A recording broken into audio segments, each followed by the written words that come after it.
Salam jumpa pemirsa. Senang sekali Jurnal DAI dapat hadir kembali menemani Anda. Kali ini bersama saya Sumboko. Dalam Jurnal DAI edisi ini, kami telah menyiapkan liputan menarik untuk Anda, yaitu upaya mensejahterakan masyarakat marginal dan merajut mimpi generasi juara.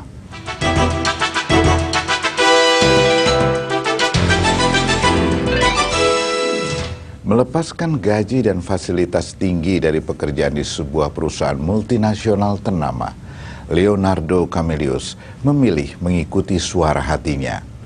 Terpanggil untuk berupaya mensejahterakan masyarakat marginal, ia dan dua rekannya mendirikan Koperasi Kasih Indonesia pada tahun 2010.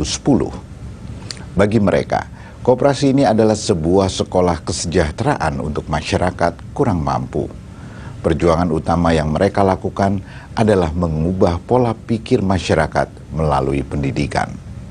Mereka percaya pola pikir yang tepat akan membawa orang pada komitmen kuat memperjuangkan cita-cita dan masa depan.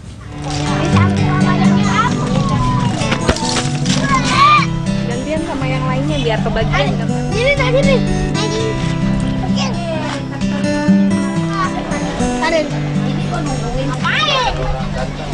Kampung Bambu terletak di wilayah Cilincing, Jakarta Utara. Sedikitnya terdapat 400 kepala keluarga yang tinggal di tempat ini. Daerah ini, yaitu RT 13 RW 13, adalah daerah kampung bambu yang paling minim kondisinya. Sebagian besar warga, yaitu kaum bapak, bekerja sebagai nelayan.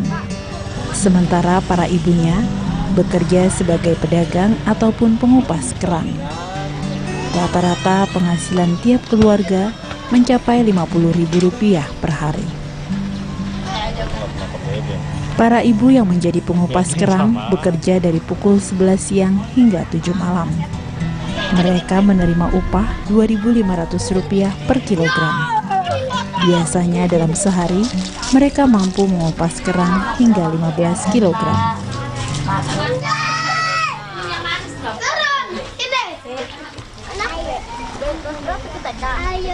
Mereka tinggal di atas lahan yang dulunya empang. Kulit kerang hasil kupasan warga digunakan untuk menimbun empang tersebut. Jadilah timbunan itu lahan baru tempat mereka tinggal. Kehidupan di sini sangat sulit. Mereka tidak memiliki kebiasaan sanitasi yang memadai. Untuk melepaskan diri dari lingkaran kemiskinan, mereka menambah modal usaha, misalnya untuk berdagang. Modal itu mereka dapatkan antara lain dari pinjaman koperasi. Terdapat sekitar 300 orang di kampung ini yang tercatat menjadi anggota Koperasi Kasih Indonesia. Nama kelompok ibu di sini.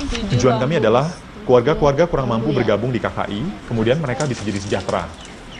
Mereka belajar, mereka dibentuk untuk jadi sejahtera. Itu adalah tujuan kami.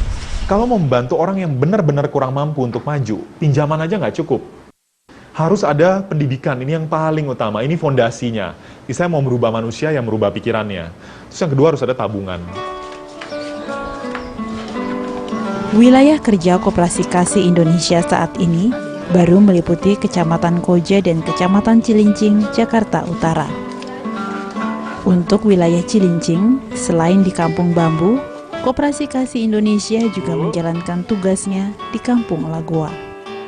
Bu Nining juga baru tahu pagi ini. Alhamdulillah sekarang sedikit demi sedikit warung saya sudah bertambah. Kalau ditanya mau maju, semuanya mau. Ditanya mau bayar harganya nggak, mulai mikir nih. Jadi ini buat ibu-ibu mikirin. Kalau memang mau maju, mesti bayar harganya. Visi kami adalah memberdayakan jutaan keluarga prasejahtera Indonesia untuk mencapai kesejahteraan permanen. Nah, tapi kalau benar-benar mau membuat orang jadi sejahtera, yang paling sulit adalah mengubah pola pikirnya. Sedangkan pola pikir itu yang paling menentukan. Dan target kami adalah dalam 20 tahun, minimal itu kami sudah bisa memberdayakan 1 juta orang. Memberdayakan ya, bukan ngasih pinjaman, bukan. Tapi mereka ini benar-benar sudah maju atau sedang dalam proses menuju kesejahteraan itu. Bapak jadi tahu ya. Jadi ada 3 hal yang kami lakukan di KKI. Yang pertama dan yang paling penting adalah pendidikan. Kami berusaha membentuk pola pikir ibu-ibu ini supaya mereka siap untuk maju. Yang kedua adalah pinjaman baru, supaya usahanya berkembang, penghasilannya nambah. Yang ketiga adalah tabungan, karena nggak ada orang kurang mampu maju kalau nggak nabung. Jumana berusia 48 tahun. Anaknya 1. Suaminya menderita stroke. Untuk kebutuhan hidup sehari-hari, ia berdagang. Mimpinya memiliki rumah sendiri. Penghasilan kotornya Rp150.000 sehari. Ia menyisihkan Rp25.000 untuk ditabung. Sudah setahun ini, ia mengikuti Koperasi Kasih Indonesia atau KKI. Saya kan pengen nabung, tiap hari saya kasih kadang-kadang naruh situ 10.000, ntar 20, ntar kan kalau mau setoran gila 70.000 ya.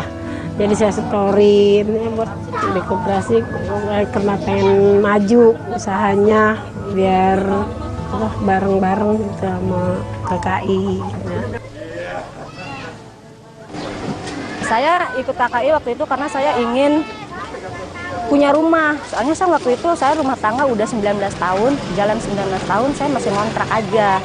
Jadi saya pikir mungkin dengan saya jalan bantu usaha suami saya walaupun cuma warung-warungan, saya akhirnya ikut KKI. Saya punya lahan, punya tempat. Udah ada warungnya, tapi belum ada isinya. Jadi waktu itu saya kebingungan nyari modal buat ngisi warung. Apa yang saya dambakan itu udah saya dapat semua gitu. Salah satunya saya pengen punya rumah, udah punya. Pengen punya kendaraan, udah punya. Jadi saya yang tidak bisa mengelola keuangan, saya jadi ngerti ternyata membeli sesuatu yang diinginkan itu nggak bagus hasilnya gitu. Jadi kita seperti belajar juga gitu. Ternyata dalam hidup ini kalau membeli sesuatu itu memang yang harus dibutuhkan aja gitu. Jangan sesuai dengan keinginan kita gitu. Jadi yang penting-penting aja. Perasaan saya nggak bisa diukur dengan kata-kata ya Bu. Saya perasaan senang, yang pasti bangga. Setelah 19 tahun saya terseok-seok tanpa bantuan keluarga dari manapun, saya bisa berdiri sendiri, bisa mampu mendapatkan apa yang saya impikan, yang saya mau. Saya bangga sekali, Mbak. Menabung, menabung, dan menabung. yang saya selalu ingat dari Palen itu gitu, menabung, menabung, dan menabung demi masa depan keluarga gitu. Walaupun kita orang nggak punya, kalau ada kita punya kemauan, satu punya kemauan, ada yang mendukung, tidak ada yang mustahil. Gitu. Jadi pasti kita kalau kita punya kemauan mau berusaha, suatu saat pasti akan berhasil. Pokoknya kita punya kemauan, kerja keras, dan satu lagi kita berdoa.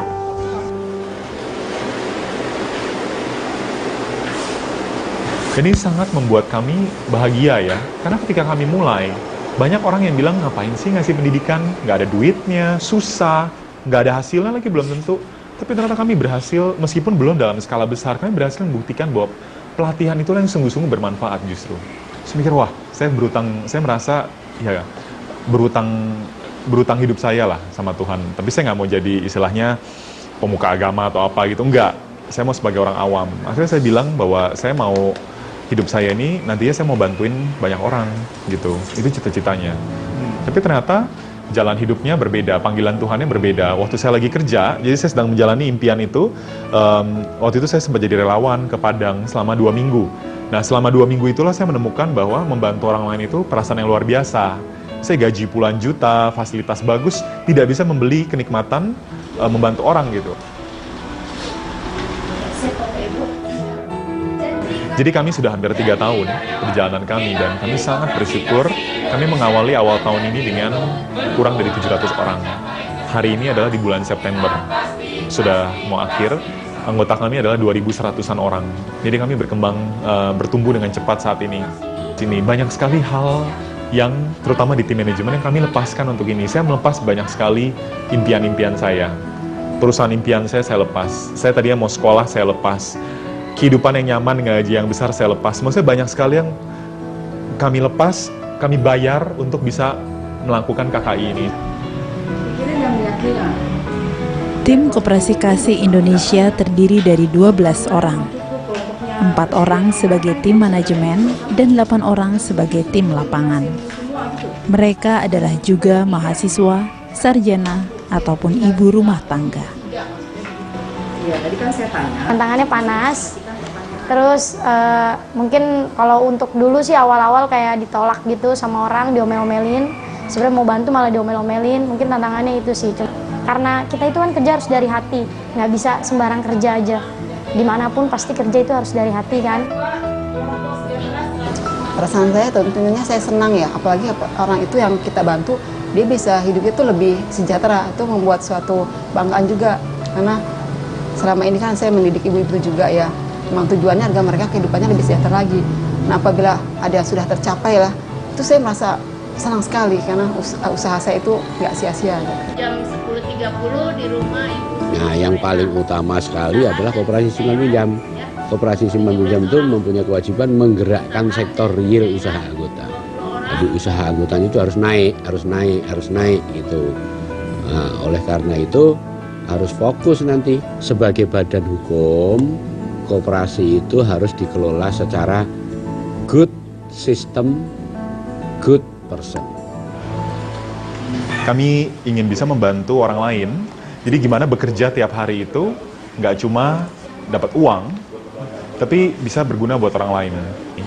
Karena kami percaya, kalau orang yang kurang mampu mau sejahtera, mereka harus memenuhi 2 hal. Yang pertama adalah mereka siap untuk maju, yang kedua, mereka punya kesempatan untuk maju. Jadi sungguh, ini saya nggak melebihkan, andalan kami adalah Tuhan memang. Karena kami masih muda, pengalaman kurang, duit nggak ada, backingan nggak ada. Apalagi yang bisa kami andalkan. Yang kami andalkan Tuhan dan gila-gilaan di sini. Maksudnya kami lakukan yang terbaik. Koperasi Kasih Indonesia yang berdiri kurang dari 3 tahun lalu adalah salah satu dari 200.808 koperasi yang tercatat pada Kementerian Negara Koperasi dan UKM. 2.130 anggota KKI adalah bagian dari hampir 35 juta anggota beragam jenis koperasi di tanah air. Koperasi memainkan peran penting dalam meningkatkan kesejahteraan masyarakat. Namun, hal itu juga membutuhkan komitmen dan kerja keras para pekerjanya. Leon adalah salah satu orang yang berani meninggalkan kesuksesan dunia untuk mengejar mimpi yang lebih mulia. Bekerja di perusahaan multinasional terkemuka dengan gaji dan fasilitas tinggi, ia tinggalkan demi mengikuti suara hati dan panggilannya menyejahterakan masyarakat marginal di negeri ini. Betapa berharganya sebuah kesempatan. Tanpa kesempatan, sebuah kemauan dan niat untuk maju bisa jadi sulit tercapai. Keberadaan SD Juara di Jakarta Timur adalah sebuah kesempatan bagi banyak kaum duafa meraih mimpi dan harapan mereka. SD yang memberikan pendidikan gratis baik pendidikan formal, pendidikan agama dan akhlak ini memberikan bekal kehidupan bagi para siswanya. Tidak hanya mendidik anak-anak, SD ini juga memiliki kelas bimbingan Ibu Juara untuk menyelaraskan pendidikan di sekolah dan di lingkungan rumah. Satya dan Suryani adalah salah satu pasangan ibu anak yang berani merajut mimpi akan cita-cita yang tinggi. Satu, aku sayang.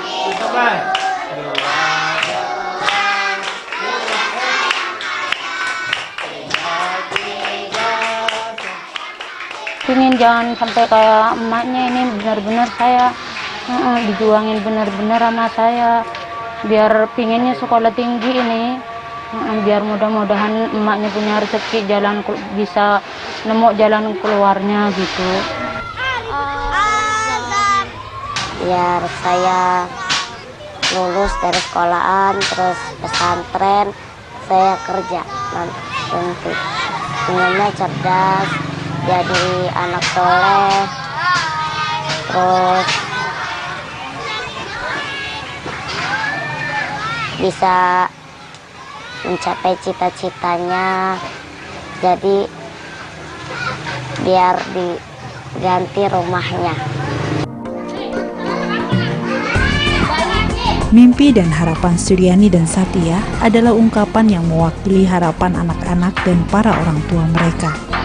Sebuah mimpi yang berani diungkapkan karena mereka telah mulai melihat harapan. Jauh sebelum hari ini dan tepatnya sebelum 3 tahun lalu, para orang tua di Kampung Rawabadung, Kelurahan Jatinegara, Kecamatan Cakung ini mungkin tidak berani memiliki harapan itu. Hidup dalam kondisi ekonomi terbatas dan sulit memiliki kesempatan sempat membuat mereka hampir melupakan cita-cita.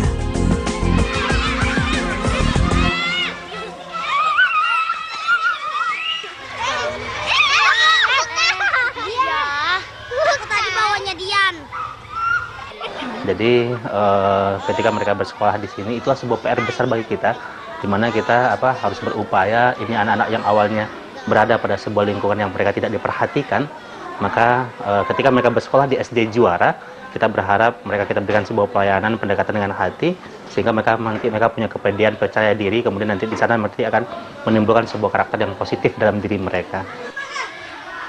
Sosial kemanusiaan kita itu terpanggil gitu, bahwa ternyata satu problem anak itu tidak bisa kita lihat dari satu sudut pandang saja. Itu ternyata problemnya anak-anak itu bukan mereka tidak mau, tapi memang sebenarnya perhatian selama ini pada usia mereka yang seharusnya diperhatikan, tapi mereka selama ini tidak diperhatikan. Itu bentuk pelayanan kita seperti itu ya. Jadi kita berupaya untuk memahami kebutuhan mereka apa sebenarnya, dan kita coba akomodir, dan kita coba pelayanan dengan pendekatan pembelajaran yang lemah lembut tanpa adanya sebuah kekerasan gitu. Memberikan sesuatu arti yang dalam artian itu tadi, hidup ini itu tidak gelap, hidup ini itu indah.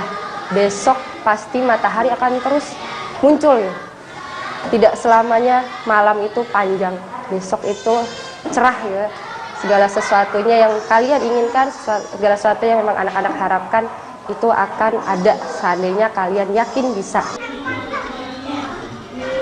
Jadi kalau secara konsep pendidikannya itu, kita berupaya untuk mengekspor segala kemampuan anak, karena kita percaya gitu. Jadi karena semua anak itu adalah anak yang punya prestasi, mereka punya potensi, dan potensi mereka itu yang berupaya untuk kita gali dan kita kembangkan gitu. Itu sebuah konsep di mana kita harus hargai seluruh anak ya. Makanya memang ketika di penerimaan pun kita tidak ada tes akademik, tapi yang ada itu adalah survei kelayakan ekonomi. Semakin miskin dia, maka semakin layak dia untuk diterima gitu.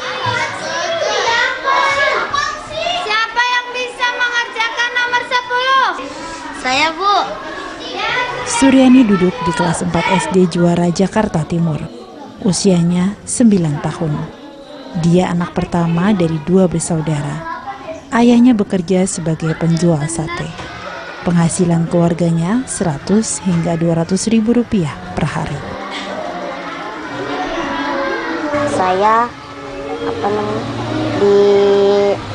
di tes pertama kalinya kalau mau masuk SD Juara, terus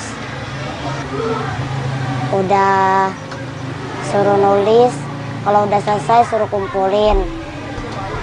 Terus kata wali kepala sekolahnya, saya udah lulus, terus saya jadi sekolah di SD Juara. Kita melihat segala bentuk problem yang terjadi di anak, ketika memang faktor utamanya sebuah kemiskinan, berarti masalahnya kolektif. Maka kita memiliki sebuah terobosan terbaru, berarti ketika pendidikannya itu kita hadirkan untuk anaknya, maka kita juga harus hadirkan buat orang tuanya juga. Tentu ketika kita berharap anaknya disiplin, anaknya berakhlak baik, maka kita mulai dari sosok seorang guru yang baik dan orang tua yang baik. Makanya penting kenapa wajibnya orang tua ikut kegiatan bimbingan di sekolah Juara, karena memang kita ingin menghadirkan anak-anak ini harus berawal dari seorang guru dan dari orang tua yang baik. Apapun anak yang kita terima, kita nikmati prosesnya. Nikmati prosesnya, kemudian setiap perubahan-perubahan yang positif kepada arah anak itu merupakan sebuah bentuk sebuah apresiasi yang sangat kita banggakan gitu. SD Juara Jakarta Timur berdiri sejak tahun 2010. Kini total jumlah muridnya dari kelas 1 sampai kelas 6 mencapai 142 orang. Masing-masing kelas rata-rata terdiri dari 25 anak. Mereka semua mendapatkan pendidikan secara gratis di tempat ini. Walaupun mereka menjadi penerima sumbangsih, tetapi mereka juga turut bersumbangsih melalui sedekah duha setiap hari selepas sholat duha. Tapi hal yang paling terpenting, pondasi dan pendidikan itu sedang kita raih, yaitu sebuah penanaman akhlak dan moralitas gitu ya. Nah makanya bagi kita pelajaran akhlak itu tidak hanya menjadi sebuah pelajaran 2 jam 1 pekan, tapi pelajaran yang satu saat. Makanya kita ada namanya pelajaran pembiasaan. Kenapa pembiasaan? Karena kita ingin akhlak itu tidak menjadi sebuah materi pelajaran, tapi itu menjadi sebuah karakter yang ada dalam pribadi anak, dan anak terbiasa untuk melakukan hal-hal yang positif seperti itu. Di sini kami mengajarkan adanya sebuah take and give, dalam artian kami membutuhkan mereka dan mereka membutuhkan kami untuk proses pembelajaran long life education yang akan menyertai mereka gitu dalam perjalanan hidup mereka. Cukup mendampingi mereka, memberikan perhatian kepada mereka, dan memberikan sesuatu yang bersifat pujian positif kepada mereka, itu sudah menjadi kekuatan luar biasa bagi anak. Bahwa mereka sepanjang hidup mereka, dimanapun mereka berada, dimanapun mereka dalam situasi apapun lingkungannya, mereka harus tetap mengutamakan pendidikan. Karena yang namanya pendidikan bagi seorang anak itu adalah menjadi bekal mereka dunia akhirat. Karena tanpa pendidikan, tanpa adanya ilmu, mereka tidak akan bisa mengarungi dunia dan akhirat mereka. Dibimbing 20 orang guru, para murid SD Juara berjuang menggapai cita-cita dengan belajar setiap Senin sampai Sabtu mulai pukul 7:30 pagi hingga 1:30 siang. Suryani adalah salah satu anak yang berani bercita-cita untuk membantu orang tuanya dengan berusaha meneruskan pendidikan setinggi mungkin. Sebuah keinginan sederhananya antara lain mendapatkan rumah layak yang menggantikan rumah berukuran 16 meter persegi yang kini mereka tinggali. Di mana ada kemauan, di situ ada jalan. Niat merajut mimpi dapat mereka wujudkan ketika tekad terpaut dengan kesempatan. Ajaran Master Cheng Yen mengatakan, jangan meremehkan kemampuan diri sendiri, karena setiap orang memiliki kemampuan yang tak terhingga. Mari, jadikan hidup ini penuh makna, karena setiap peristiwa mengukir sejarah. Jika Anda memiliki saran atau kritik, silakan kirimkan ke website Da'ai TV atau ke media sosial Da'ai TV, atau melalui telepon 021 5055 8889. Akhirnya, saya Sumboko mewakili seluruh kerabat kerja Jurnal Da'ai mengucapkan terima kasih atas perhatian Anda. Sampai jumpa.